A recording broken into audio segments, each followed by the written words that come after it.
Hey, grade 12s.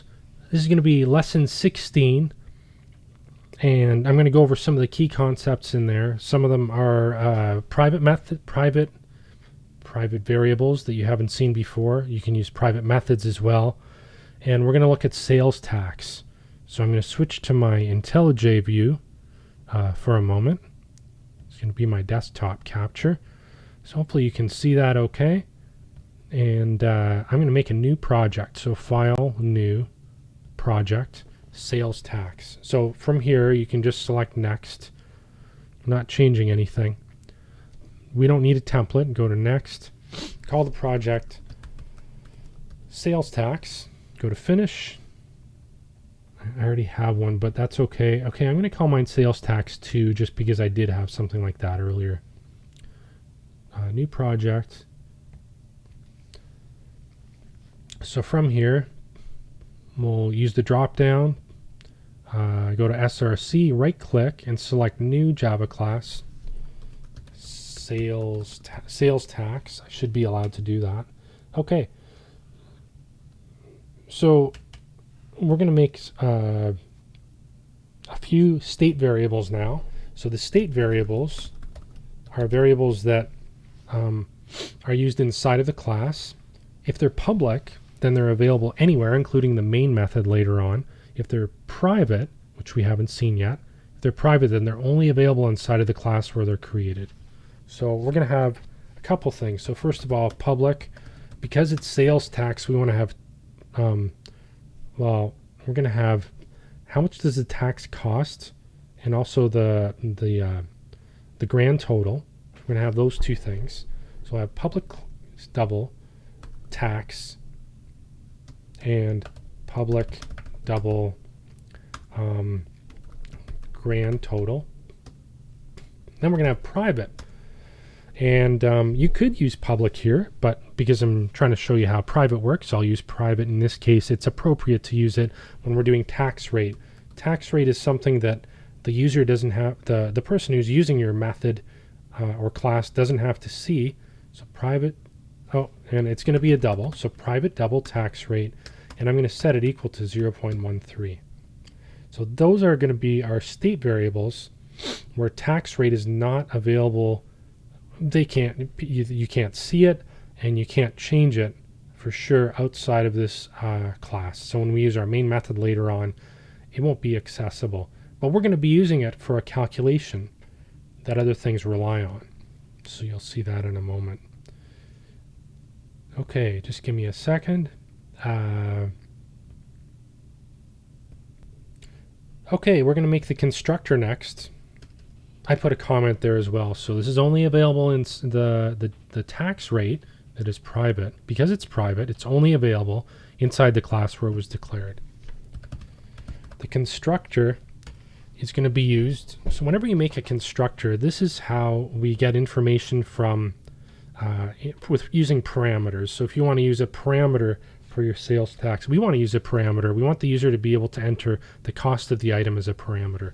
So we're gonna start off with the keyword public, and then we state the name of the class. Public sales tax, and that's it. So it's not a class, but it's a constructor. And now we're going to say that we want double. And I apologize. We have to put in brackets here. We have to put what we would like the parameter to be. So we have to put double, and I'll put C there. So double C. Now that is available. That whatever the user types in as their parameter when they're using the class and they create an object from that class for the cost is going to be taken in, and we want to call it cost inside of the class. So we're going to say double cost equals C. So now inside of our class called sales tax, whenever we want to see what the user typed in as their costs, we'll refer to costs. We'll refer to the variable costs. So that's our constructor. And finally, we have to make a couple of methods. We're going to make one method called tax. So public, it's going to return a double tax. And all it's going to do It doesn't take in any parameters. We already got the parameter for the costs. The sales tax is set. So all we have to do here is just return the value of, let's say, cost times tax rate. So that's the method for double. And is it complaining here? I think it's okay. It cannot resolve symbol cost. Give me a second. Okay, so I made a small error here. Instead of public double tax, this should be public double cost. Because the cost is what we want available inside of the method right there. And it's going to return that. So, and now it's okay. Its return is outside of the method. So what we have to change here is we have to add a couple of empty brackets. And because we're creating costs up here as a state variable, we no longer have to say double in front of it. So we're just going to change it to that. The next method that we're going to make is going to calculate the grand total. So public double. Because we already have a variable, it's a state variable called grand total. We'll call this method calc grand total. So it's going to be calc grand total. I'll put won't forget this time putting the empty brackets in, and we'll calculate grand total to be equal to the cost times the tax rate plus the cost, the initial costs, and then we'll return grand total in this method. So there's your method to calculate the grand total. And I don't believe that we need to do anything else.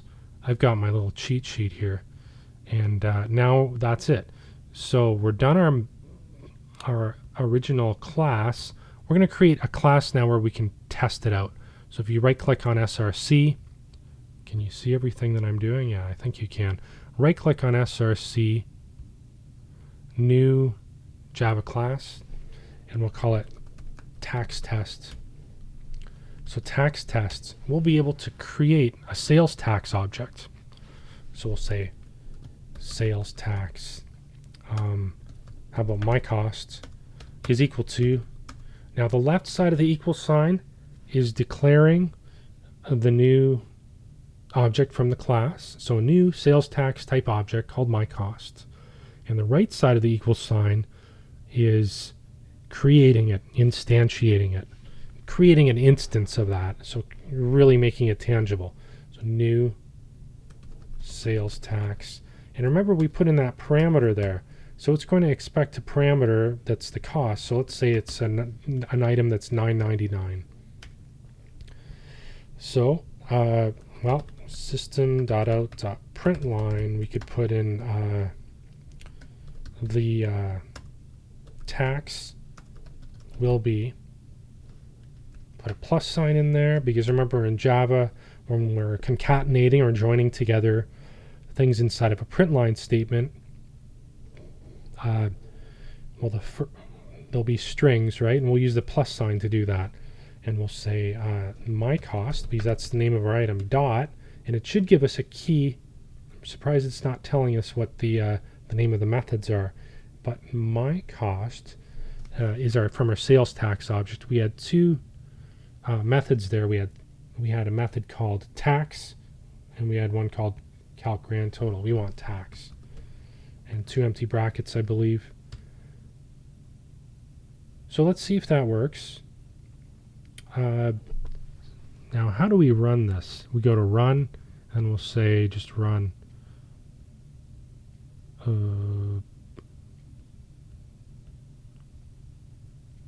Give me a sec. So I did it again. I forgot my main method. I did that last time. So we have to have public static void main string args. So I will cut and paste those two lines inside of our main method, and that should make things a lot easier now. Okay, does it work? So can we run it?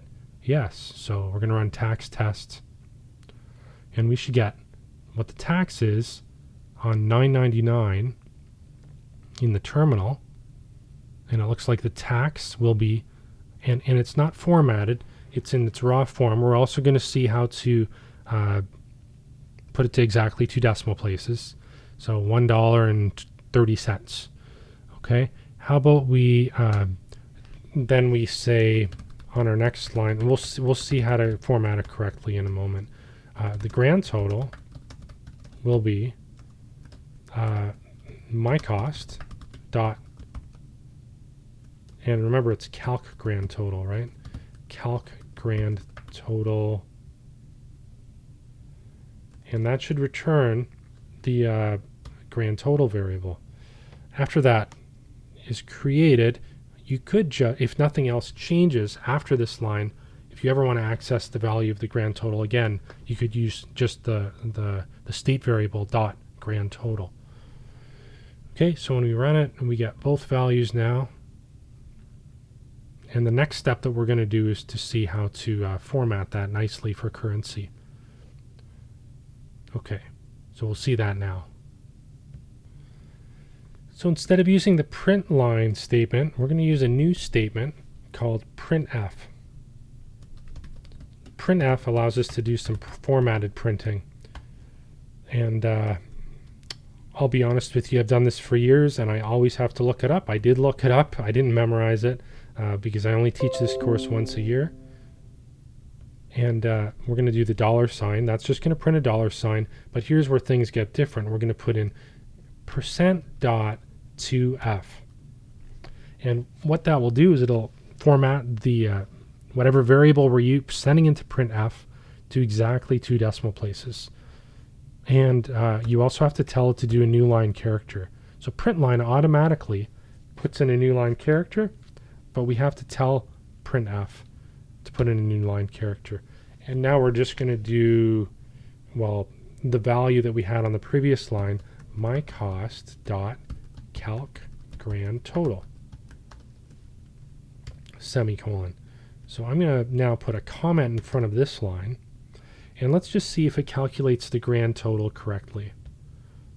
And it should. There we go. And we may want to say the grand total is, or well, grand total is, and then let's change the previous line to the same thing. So instead of using system.out.println for the tax, we'll use printf as well.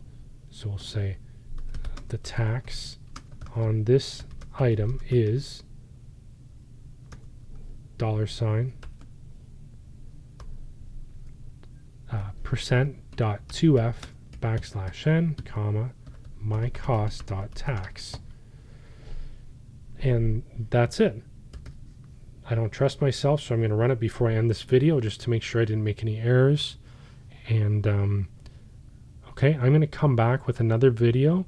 This is because this video is already, how long is it here? 13 minutes. So I'm going to stop. See you soon. And I have another video or two for this lesson.